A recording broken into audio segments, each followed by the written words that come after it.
Quand une femme puissante reste silencieuse, c'est qu'elle a déjà pris sa décision. L'arrogance dans les airs. Ce n'est jamais le titre qui impose le respect, mais ce que vous faites quand on vous refuse ce respect.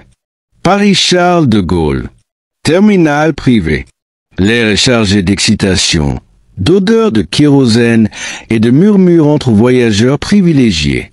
Aïssata Ndiaye monte à bord d'un jet d'affaires flambant neuf, propriété de sa propre entreprise, Blackson Aerotech. Elle porte un tailleur ivoire, sobre mais élégant. Son pas est assuré, son regard droit. Elle revient d'un sommet international sur la transition numérique en Afrique. Le monde applaudit, mais dans cet avion, ce ne sera pas le cas. À peine son escarpin touche la moquette de première classe, une hôtesse, blonde, tirée à 4 épingles, l'intercepte. « Madame, puis-je voir votre billet ?» Le ton est sec. Le regard n'est pas interrogatif, mais accusateur. Aïssata reste calme. « J'ai réservé le siège 1A. Ce siège est réservé aux clients premium. Madame, vous devez être à l'arrière. » Un homme en costume a 2 sièges de la ricane. D'autres passagers détournent les yeux. Un steward s'approche, appuie la voix de sa collègue. « Vous êtes sûrement monté par erreur. La classe économique est plus loin. » L'humiliation est publique. Crue. Instantanée. Aïssata garde le silence. Pas un mot de trop. Elle glisse la main dans son sac en cuir, en sort un badge métallique au contour doré. PDG Blackson Aerotech Group. Le logo sur son badge est exactement le même que celui imprimé sur l'extérieur de l'appareil. Elle ne lève pas la voix. Elle ne sourit pas. Elle regarde l'hôtesse droit dans les yeux. Cet avion porte mon nom. Littéralement. Un silence de plomb tombe. Le steward pâlit. L'hôtesse se fiche. Le passager moqueur se penche en arrière, visiblement mal à l'aise. Mais Aïssata ne s'assoit pas. Elle sort son téléphone, compose un numéro ultra confidentiel. Elle ne dit que 5 mots. Clouer cet avion au sol. L'appel qui fait trembler la tour. Le téléphone d'Aïssata vibre à peine 3 secondes après son appel. Elle décroche sans émotion. Madame Ndiaye. Ordre reçu. Le décollage est suspendu. Nous déployons une équipe sur le tarmac. Elle raccroche. L'intérieur de l'avion est figé. Les passagers, bien habillés, influents, curieux ou simplement gênés, n'osent plus bouger. L'hôtesse tente de reprendre contenance. Madame, je ne savais pas. Vraiment, c'était juste un malentendu. Mais Aïssata ne répond pas. Elle pose calmement son téléphone sur la tablette de son siège 1A. Puis elle retire ses talons et croise les jambes avec une grâce tranquille. Elle a rétabli l'ordre, sans hausser la voix. Quelques secondes plus tard, un signal rouge clignote dans le cockpit. Le pilote, un homme d'une 50aine d'années, expérimenté, vêtu de son uniforme impeccable, fulmine en silence. C'est quoi cette blague? Pourquoi l'ordre de rester au sol? Il consulte le manifeste des passagers, cherche un nom. Son doigt s'arrête. Il lit « Aïssata Ndiaye, propriétaire de l'aéronef, accès diplomatique direct au tarmac ». Son visage se durcit. « Je la connais. Elle était déjà à Davos l'an dernier. Une étoile montante du continent africain. Mais elle ne m'impressionne pas. » Il appuie sur l'interphone. Tour de contrôle, ici commandant Leroy. Pouvez-vous confirmer ce contre-ordre? La réponse ne se fait pas attendre. Affirmatif, commandant. Ordre direct du siège social de Blackson Aerotech. L'avion reste au sol jusqu'à nouvel ordre de la propriétaire. Dans la cabine, les murmures reprennent. Qui est cette femme? Exactement? Comment elle a pu? Attends, c'est elle la fondatrice de l'intelligence embarquée dans les drones d'intervention? Aïssata reste impassible. Mais derrière son calme, elle observe chaque réaction. Elle voit qui baisse les yeux, qui prend peur, et surtout, qui tente encore de résister. L'hôtesse, rouge de honte, et ça encore. Je vous prie de nous excuser, c'est la procédure habituelle. Beaucoup de passagers s'infiltrent parfois. Elle n'ose pas finir sa phrase. Elle sait que son mensonge est inutile. L'insulte est déjà enregistrée dans le silence. Soudain, une voiture noire blindée surgit sur le tarmac. 2 hommes en costume sortent. L'un d'eux monte à bord. C'est le directeur régional de l'aviation privée. Il s'incline devant Aïssata. Madame Ndiaye, à vos ordres. Voulez-vous que l'équipage soit relevé immédiatement? Sans hausser le ton, elle répond. Seul le commandant doit répondre de ses choix. L'équipage a été mal formé. Le pilote, lui, savait exactement qui je suis. Il a laissé faire. Le pilote face à son erreur. Le commandant Leroy quitte son cockpit à contre-cœur, redressant ses galons dorés comme un dernier geste d'orgueil. Il sait qu'il est convoqué. Il sait surtout qu'il est observé. La cabine entière est silencieuse. Les regards pèsent, mi-fascinés, mi-effrayés. Le directeur régional se tient debout, les mains croisées. Aïssata, toujours installée en art, croise calmement son regard. Elle ne cligne pas des yeux. Commandant Leroy, votre décision de laisser votre équipage traiter une passagère de cette façon, était-elle approuvée? Il hésite. C'est sa carrière qui est en jeu. Madame, je ne voulais pas interférer.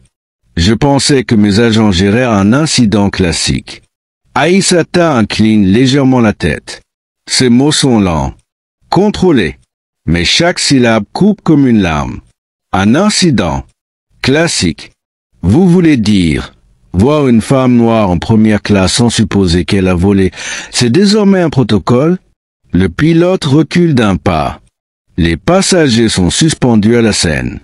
Certains sortent discrètement leur téléphone. Aïssata se lève.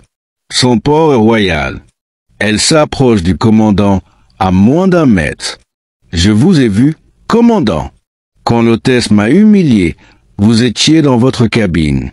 Vous avez entendu. Et vous n'êtes pas intervenu. Pas une seule fois. Il ouvre la bouche, puis la referme. Aïssata tourne les yeux vers le directeur. Monsieur Karimi, je souhaite que ce commandant soit relevé de ses fonctions immédiatement. Le directeur hoche la tête. Exécution immédiate, madame. Nous avons un autre pilote en attente sur la base. Le roi tente un dernier mot. J'ai 28 ans de carrière irréprochable. Mais Aïssata le coupe, cette fois, sans détour. C'est justement ce qui est terrifiant. 28 ans, à croire que votre silence n'a jamais été un choix. Il baisse les yeux. L'ordre tombe. Il est escorté hors de l'appareil. À ce moment précis, un passager, en costume gris, se lève. Il s'approche doucement. Madame Ndiaye, je suis ambassadeur en mission spéciale. Je voulais juste dire merci. Ce que vous venez de faire, peu de gens auraient osé. Elle hoche la tête, sans sourire. Ce n'est pas du courage. C'est une réponse. Le monde nous teste, chaque jour. Aujourd'hui, c'était à mon tour de répondre. Le passé ne s'excuse pas. Il se corrige. À peine l'avion repartit le roulage avec son nouveau commandant que le monde extérieur commence à s'enflammer. Un passager a discrètement posté une courte vidéo sur X, ex-Twitter. On y voit Aïssata Ndiaye debout, calme, élégante, face au commandant, prononçant cette phrase devenue virale en moins de 15 minutes. Ce n'est pas du courage. C'est une réponse. Hashtag explose. Respect Aïssata. Elle possède l'avion. Silence complice. Black Suyo in the sky. En moins de 2 heures, la vidéo franchit les 8 millions de vues. Pendant ce temps, dans l'avion, l'ambiance a radicalement changé. Les hôtesses n'osent même plus croiser son regard. Le silence est solennel. Les passagers qui riaient au départ sont désormais dociles, voire invisibles. Mais Aïssata, elle, ne jubile pas. Elle se contente de regarder par le hublot, son esprit ailleurs. Un souvenir la traverse, aussi vif qu'un éclair. Une petite fille dans un aéroport d'Abidjan, il y a 30 ans, tenue par la main par sa mère qui nettoyait les sols du terminal. Elle avait demandé à monter dans un avion pour voir à quoi ressemble le ciel de là-haut. Un steward avait ri et avait répondu « Les petites filles comme toi ne montent pas dans ces avions. Elle les nettoie. » Aujourd'hui, cette même petite fille dirige la société qui a conçu les ailes de cet appareil. Mais le monde n'a toujours pas changé. Elle sort un carnet noir de son sac. Un vieux carnet qu'elle garde depuis toujours. À la première page, une phrase griffonnée à 12 ans. Un jour, je volerai. Pas comme passagère, comme propriétaire. Elle relit ces mots, puis ferme les yeux. Soudain, son téléphone vibre. C'est un appel de la présidence ivoirienne. Puis un second de l'Union africaine.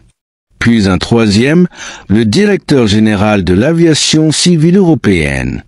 Tous veulent la féliciter. Tous veulent s'aligner. Mais elle n'enregistre aucun de ces appels. Elle sait que ces félicitations sont réactives, stratégiques. Elle veut autre chose. Elle veut du vrai changement. Un email apparaît sur son écran.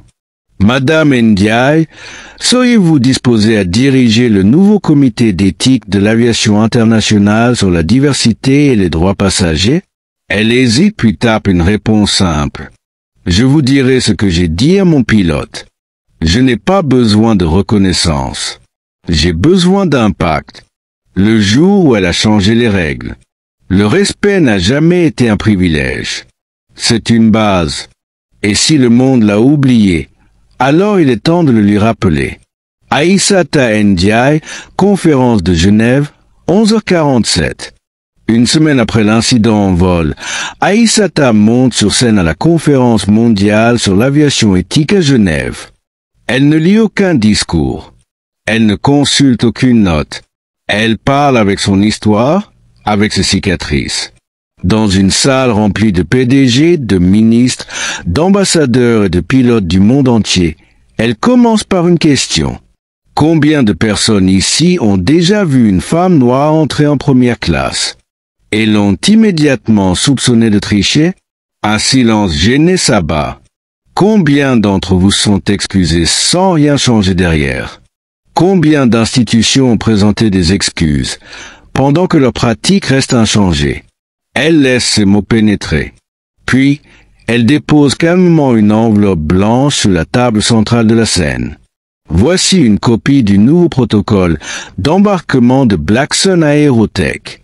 Il inclut un code de conduite mondial obligatoire, une clause d'éthique sur les préjugés visuels et un droit direct de plainte pour toute discrimination subie à bord. Elle fixe les caméras, et ce protocole est libre de droit. Toute compagnie qui le refuse simplement d'évoluer. L'auditoire est secoué. Certains applaudissent, d'autres détournent les yeux. Mais un homme se lève, le PDG de l'une des plus grandes compagnies aériennes européennes. Il s'avance. Il tend la main. Nous l'adoptons. Dès aujourd'hui. Et j'aimerais vous proposer un partenariat. Elle serre sa main. Sans arrogance. Juste avec la force tranquille de celle qui sait qu'elle ne devait rien prouver. Mais qu'elle a tout changé. Dans les heures qui suivent, plus de 70 compagnies dans 28 pays signent le protocole. Des jeunes femmes noires postent des vidéos d'elles montant en première classe, le sourire aux lèvres. Le hashtag « Elle nous ouvre les portes » explose. Mais Aïssata ne cherche pas la gloire. Dans un bureau sobre, un mois plus tard, elle écrit une lettre qu'elle poste sur les réseaux. Lettre d'Aïssata à l'homme qui, un jour, m'a dit que je ne volerais jamais. Aujourd'hui, j'ai compris que tu ne m'avais pas blessé. Tu m'avais lancé un défi. Merci de m'avoir aidé à bâtir mes ailes. Et aux jeunes filles qui me lisent aujourd'hui, vous n'avez pas à vous battre pour exister. Le monde doit vous voir, vous respecter et vous entendre. Et s'il ne le fait pas, clouez-le au sol jusqu'à ce qu'il écoute. Quand une femme décide de ne plus se taire, ce jour-là, ce n'était pas simplement une femme noire qu'on a humiliée. C'était une génération qu'on a tenté de rabaisser. Une mémoire, un combat, une dignité transmise de mère en fille, souvent invisible dans les couloirs du pouvoir, mais jamais silencieuse dans leur cœur. Aïssata Ndiaye n'a pas réagi par colère. Elle n'a pas haussé le ton. Elle n'a pas frappé, crié ou insulté. Elle a fait bien plus que ça. Elle a repris le contrôle de la narration. Elle a prouvé que la force n'est pas toujours bruyante. Qu'on peut renverser des systèmes par un simple regard ferme, un badge posé calmement sur une table et un téléphone qui fait trembler les tours d'ivoire. Son histoire n'est pas une vengeance. C'est une réparation, une rédemption, une leçon mondiale. Elle nous rappelle que le véritable pouvoir ne vient pas du statut ou de la richesse, mais de la capacité à transformer une humiliation en révolution, un refus en réforme, une gifle symbolique en règle écrite. Aujourd'hui, chaque fois qu'une femme noire entre en première classe, quelque part dans le monde, un souvenir flotte dans l'air. C'est elle qui nous a ouvert la voie. Sans bruit, mais avec un impact qui résonne encore. Et dans le silence respectueux de ces cabines autrefois hostiles, la voix d'Aïssata continue de parler, même sans dire un mot.